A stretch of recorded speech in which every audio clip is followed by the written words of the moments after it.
मैं जो जेल में से आया हूँ, सबसे पहले तो मैं शुक्रिया अदा करता हूँ हमारे मुल्क के संविधान का, आइन का, कॉन्स्टिट्यूशन का, कि जिसकी वजह से मैं आज इलेक्शन लड़ने आया और यहाँ मुझे कस्टडी पैरोल मिली और आज मैं सब लोगों के बीच में हूँ, अपने परिवार के, अपने घर वालों के, ओखला की आवाम के बीच में हूँ। ओखला की आवाम को एक पैगाम देने आया हूँ, एक मैसेज देने आया हूँ और मैं कुछ सवाल करने आया हूँ। सवाल ये नहीं है कि मैं बच्चों को छोड़ के गया, उनको किसने देखा किसने नहीं देखा। सवाल ये भी नहीं है कि मैं अपनी बूढ़ी माँ, बीमार माँ को छोड़ कर गया और आज वो किस पोजीशन में, ये मैं और मेरा दिल ही जानता है। सवाल ये भी नहीं है कि मैं अपने दोस्तों को छोड़ कर गया, मैं रिश्तेदार अहबाब को छोड़ कर गया।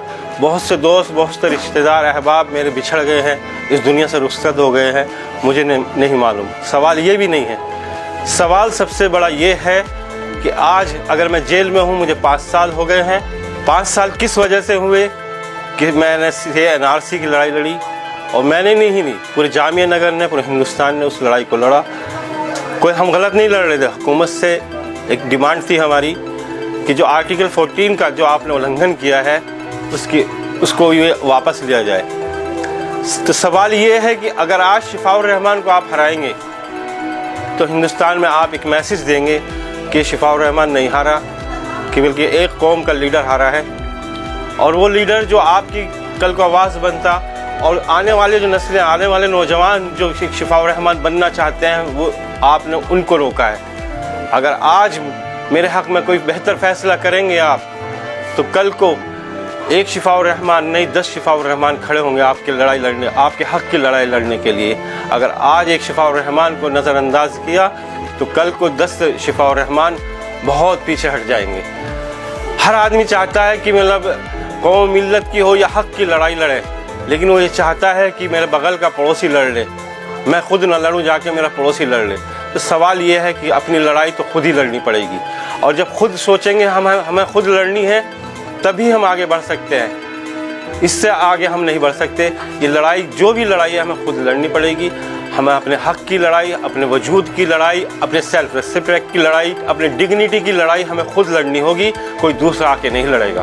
मैं इन्हीं बात के साथ आपसे दरख्वास्त करता हूँ, जो भी आप फ़ैसला लें बहुत सोच समझ कर लें, क्योंकि यहाँ का आज आपका फ़ैसला लिया हुआ फ़ैसला पूरे हिंदुस्तान में नहीं, पूरी दुनिया में ये फ़ैसला फैलेगा। क्योंकि ओखली की आवाम हिंदुस्तान में नहीं, पूरे दुनिया के अंदर फैली हुई है। कौन सी कंट्री ऐसी, कौन सी जगह ऐसी कि जामिया के नगर के लोग मौजूद नहीं हैं। और ख़ास तौर से जिस इदारे से मैं ताल्लुक़ रखता हूँ, मेरा ताल्लुक़ ऐसे इदारे से है जो तहरीक की बुनियाद पर कायम हुआ। वो तहरीक जिस तहरीक में शेखुल हिंद मौलाना महमूद उल हसन को ताइफ से गिरफ़्तार करके माल्टा जेल में 4 साल डाला गया। मैं उस तहरीक का तालिब इल्म हूँ, तलबा हूँ, जिस तहरीक के मौलाना मोहम्मद अली जौहर ने लंदन के अंदर गोलमेज कॉन्फ्रेंस के अंदर एक स्पीच दी थी, और इतने फ़िक्रमंद थे कि मैं ऐसे ग़ुलाम देश में दफन होना पसंद नहीं करूँगा, मैं अंग्रेज़ों के ग़ुलामी में दफन होना पसंद नहीं करूँगा, और वो फिर वही इंतकाल फरमा गए।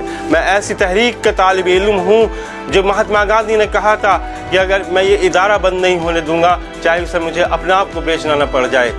तो हम जिस इदारे से मेरा ताल्लुक़ है, हम लोगों ने हमेशा तहरीक पर ध्यान दिया है। 1920 में एक तहरीक चली थी, तो जिससे जामिया मिल्लत इस्लामिया कायम हुआ, और आज 2019 और 20 में एक तहरीक शुरू हुई, जिसमें कि NRC के ख़िलाफ़ हम लोगों ने एक आवाज़ बुलंद की। उसका नतीजा ये हुआ कि NRC की आवाज़ को दबा दिया गया।